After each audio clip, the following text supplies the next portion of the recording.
IVF ICSI কি এবং normal IVF এর থেকে ইক্সি পদ্ধতি আলাদা কোথায় এবং কাদের ইক্সি পদ্ধতির অবলম্বনের প্রয়োজন হয়, আসুন আজকে আমরা একটু আলোচনার মাধ্যমে জেনে নিই। নমস্কার, আমি doctor Nilanjan pi, consultant gynaecologist, obstetrician and infertility specialist. ICSI কথার ফুল ফর্ম হচ্ছে ইন্ট্রাসাইটোপ্লাজমিক স্পার্ম ইনজেকশন। দেখা যায় যে ক্ষেত্রে পুরুষদের শুক্রাণুর সংখ্যা খুবই কম থাকে, সেক্ষেত্রে আমাদের ইক্সি পদ্ধতির সাহায্য নিতে হয়। নর্মাল আইভিএফে কি হয়? নর্মাল আইভিএফে আমরা ডিম্বাণুকে ফুটে যাওয়ার আগে আমরা ওভারি থেকে সংগ্রহ করে নিই।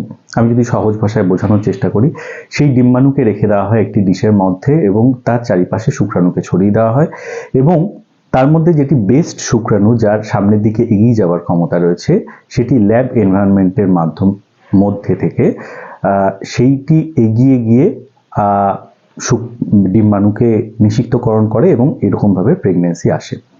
কিন্তু দেখা যায় যাদের শুক্রাণু সংখ্যা খুবই কম অথবা শুক্রাণু নেই, যেটিকে আমরা ক্লিনিক্যাল পরিভাষায় বলা হয় হচ্ছে অ্যাজোস্পার্মিয়া, কিন্তু শুক্রাণু শরীরে তৈরি হচ্ছে, যেটিকে আমরা টেস্টিস বা অন্ডকোষ থেকে টেসা পদ্ধতির মাধ্যমে অথবা ইনজেকশনের মাধ্যমে খুব কম সংখ্যক শুক্রাণুকে বার করে নিতে পারি, যেই শুক্রাণুর সেই ক্ষমতাটা থাকবে না যে এগিয়ে গিয়ে নিজে থেকে প্রেগন্যান্সি তৈরি করতে পারে।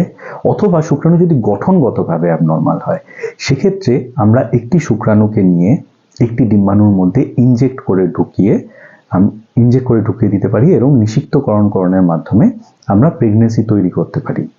এইরকমভাবে আমরা আইভিএফ ইক্সি পদ্ধতির সাহায্য নিয়ে যাদের শুক্রাণু সংখ্যা খুবই কম অথবা একেবারেই নেই অথবা গঠনগতভাবে যেটি অ্যাবনর্মাল শুক্রাণু, সেক্ষেত্রে আমরা খারাপ শুক্রাণুটিকে বাদ দিয়ে ভালো শুক্রাণুকে নিয়ে ডিম্বাণুর মধ্যে সরাসরি প্রবেশ ঘটিয়ে নিষিক্তকরণের মাধ্যমে প্রেগন্যান্সি তৈরি করতে পারি।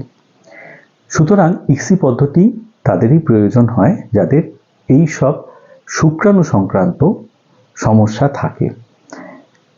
সেক্ষেত্রে আমরা আইভিএফ ইক্সি পদ্ধতি শরণাপন্ন হয়ে প্রেগন্যান্সি তৈরি করতে পারি। নমস্কার।